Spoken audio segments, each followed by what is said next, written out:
So when I first got to Dallas, I did go down to the area around the building, and I saw, the X on the pavement, and saw the conspiracy theory guys out there, that are kind of like, preachers on the street, which is, I didn't expect that, and we didn't see it this time around. But my first time I saw that was.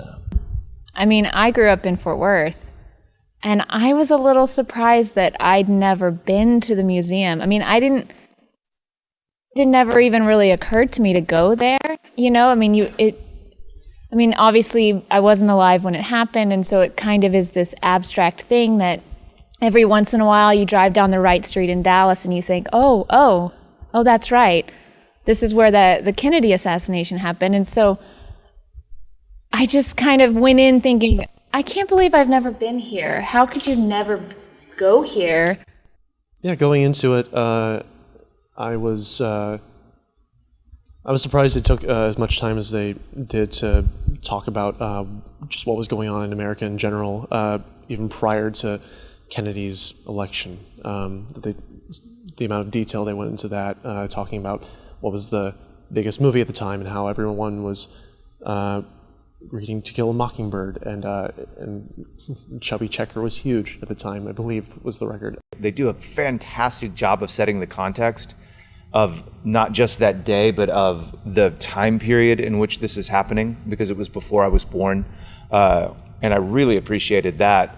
And so you're looking out that window and you can picture, you've just seen all these pictures of what it looked like on that day with all the people lined up and all the cars, and so you really get a first-hand look and experience of what that must have been like. And you find out that, JFK was very big on civil rights, very big on the war against communism.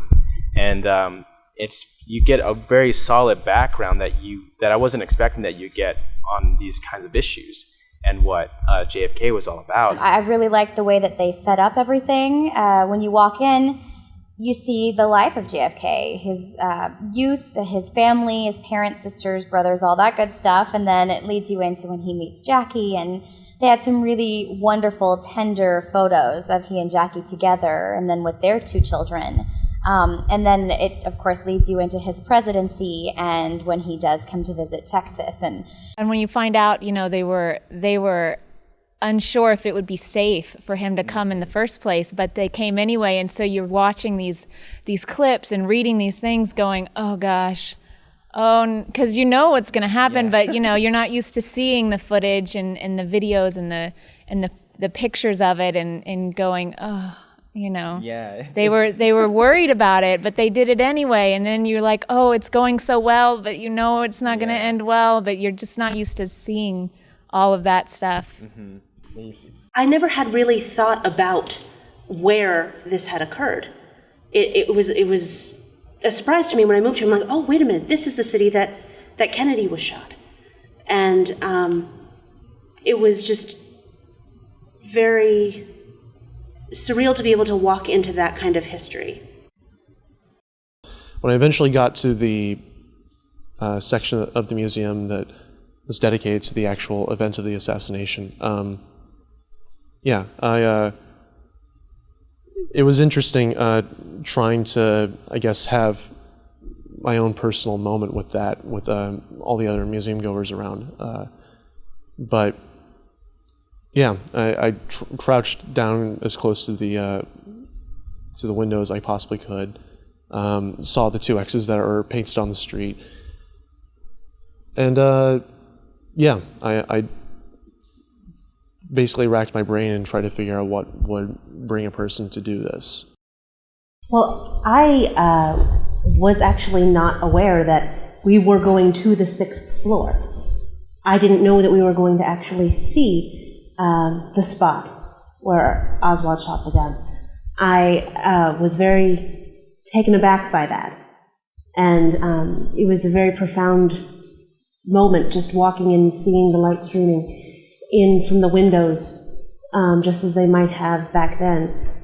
One thing I found helpful was that there was this historical context that they build going through the exhibit, and then by the time you get to see the window and you see the gun It's very striking, and it kind of puts you in that place and takes something that's very abstract culturally, this assassination of a president that you don't remember in a town that you don't really know, and places it all very, I guess you kind of feel what, not necessarily what people felt at the time, but it gives you a context for what people felt at the time. You know, they would have the famous pictures, but then they would also have the camera that it was taken with, and then information about the person who took it. I thought that was really interesting to see, you know, not just about what happened, but about the local people that were there at the time, you know, and you're not just seeing their famous picture, but you're seeing their camera and reading a little bit about them and seeing their names. And Well, then you see the aftermath, and you get to see the news stories, and watch the news anchor, you know, the famous taking off the glasses and pronouncing JFK is dead. What really struck me was how quickly things progressed once he was shot. You've seen all of the footage up to the point that he gets shot on the news and online and all these other places, but it really drove home the point how frantic and chaotic everything got, and what Jackie went through immediately after that. I mean, she was stoic. She was very powerful. Seeing that, being right next to her husband as he passed, and then coming out of the hospital with a straight face and very composed, and I found that to be really powerful. Yeah, I feel similarly in the sense that I had no idea what to expect other than the window, which that expectation was clearly met because the window is there, and so that's very odd to be looking through that exact same window. Yeah, and obviously I got this fantastic view of what Oswald saw when he was on the 6th floor looking down at the street. So, yeah, I got a fantastic amount of information out of going to the 6th floor museum. right, I mean, I don't know when I would have gone if I hadn't done this show. It was really, I don't know. The Sixth Floor Museum was definitely on my radar to come in and pretty soon because, like I said, I love history. History is one of my favorite subjects to go up on, and I would definitely recommend this. I know the thing that I was most impressed by leaving there, or I struggled with and grappled with after I left, was how similar things are today and how little things have changed. I mean, there's all the conspiracy theories about all the other possible people that could have been involved, and the museum actually goes into depth about that. And, you know, we've all heard some of them, but there were several conspiracy type stories that I'd never heard before, so that was interesting. JFK's arrival was met with a lot of opposition and protests because he was supporting civil rights, which unfortunately is still an issue that we're dealing with. And so it just impressed upon me how little things change. Well, and with the 7th floor, you know, it gives you sort of information about more presidents than just Kennedy. So especially in the context of this show, I think it would be a good time to go to the museum because you've just seen a show, you're about to see a show that's going to cover, you know, several presidents, several assassination attempts or assassinations, you know, and I think it's very easy when you live in Dallas to just think, oh, I'll go there eventually.